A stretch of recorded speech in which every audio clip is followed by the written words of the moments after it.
Chapter 15. The Final Victor. The wind rustled his spiky locks, blowing them into his blue eyes. His eyes stared out over the walls of Midgar and into the vast horizon. The sound of footsteps echoed along the stone bridge he was standing on as he shifted his eyes to his side. "I've come to challenge you," Cloud said, slowing his pace. Zack smirked as he turned to face Cloud. "So you finally have a weapon." Cloud stared at him while his sword rested in his right hand. The two stared at one another and then Zack turned back to face the horizon. "What makes you think the outcome will be any different?" Zack asked. "Last time you didn't even last a minute against me." Cloud grasped his sword with both hands as he took his battle stance. "I made a promise to Aerith. I will protect her." Zack let out a long breath before he took his own sword in his hands. He turned to Cloud and closed his eyes. When he opened them, they narrowed and Zack took his own battle stance. "Only if you beat me." Swords collided with loud clanks as the two men brought their swords crashing against each other's. Both men moved swiftly, almost if they were dancing as they tried to outmatch the other. Cloud took the defensive first. Zack's attacks came swiftly and with such force that Cloud found himself at a disadvantage. Zack was bigger and more muscular. It was clear that he was also much stronger than Cloud. Cloud could tell just by the force of his swings. Yet, Cloud had one advantage that he knew he would have to take to win this fight. He was faster than Zack and his sword was lighter and easier to wield. As Cloud parried around an attack, he ran the length of the bridge, needing to gain some space to maneuver.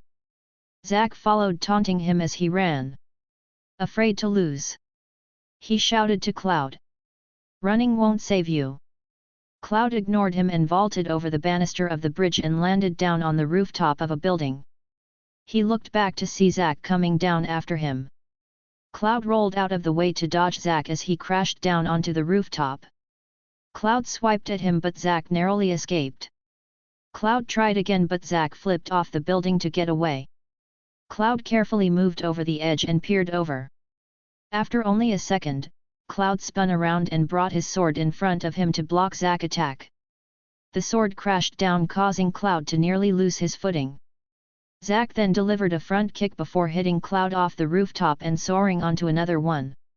After smacking into a wall, the blonde-haired man shook his head to shake the blurry vision just in time to see Zack charge at him. Cloud dove out of the way. "You're fast," Zack chuckled. "But you'll never win with speed alone." "I don't plan on it," Cloud retorted. Zack ran at him, as Cloud hoped.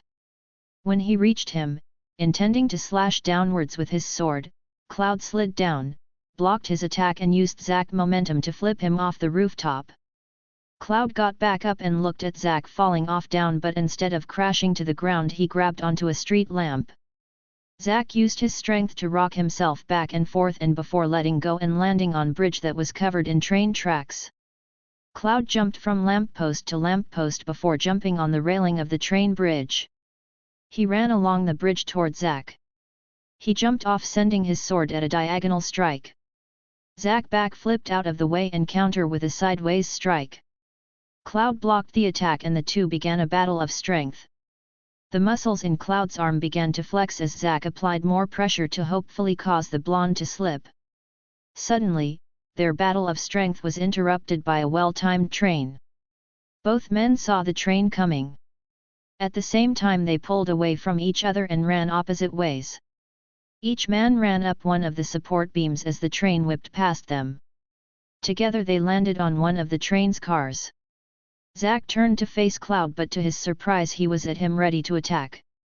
Cloud flipped into the air, bringing his sword crashing down. Zack's eyes widened as several shards of light traveled at him. Defensively, Zack brought his sword to protect him. The force of the wave hit him and knocked him off balance. As Zack wavered to get his balance, Cloud saw his moment and dashed at him. He slid across the train car and kicked him in his leg. Zack fell off the train car but he landed low to the ground. He went to get back up but Cloud was there again, his time knocking the sword completely out of his hands. Zack's sword went flying into the air before landing into the ground. Zack looked back at his sword. Then as he turned to look back at his opponent he felt cold steel against him. Cloud was holding his sword to his neck. The two men stared at each other, their sky-color eyes locked. After a moment, Zack held up his hands signaling his defeat, but Cloud was not going to take any chances. Zack frowned. "Going to kill me now?" Zack asked. Cloud kept his sword near the man's neck. "I don't have to." The darker-haired man wondered what he meant by it, but it was obvious. Zack's eyes widened in surprise. He then gave Cloud a smirk before leaning back on his heels and placing his hands behind his head. He knew the truth, but how did Cloud know? "Figured it out." Zack guessed. Cloud shrugged, "Maybe, not all of it though. I would ask you, but I'm sure the only person who knows the answer to everything is Aerith." The smirk on his face vanished. Zack sighed and turned around, ignoring the fact the blade was at his neck. He slowly walked toward his sword, his hand finding the hilt, however he did not pull the sword from the ground. He stood there for a moment, his hand gripping the hilt as if he intended to pull it out, but he never did. "You should go to her," Zack suggested as he felt a breeze tug at his hair. "I can't." He stumbled on his words. He tilted his head down and his grip on his sword loosened. "I can't protect her anymore," Zack admitted, a hint of pain in his voice. "She's at the church, waiting for the victor, for you. Go protect her and—" Cloud lowered his sword. He stared at Zack's back as the wind tugged harder at them. Cloud noticed green wisps surrounded the raven-haired man. He noticed his body was slowly fading away. "And tell her, it wasn't her fault."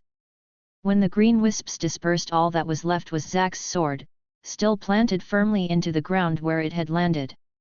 Cloud looked at for a minute, a small frown on his face. When he turned around he noticed his motorcycle waiting for him.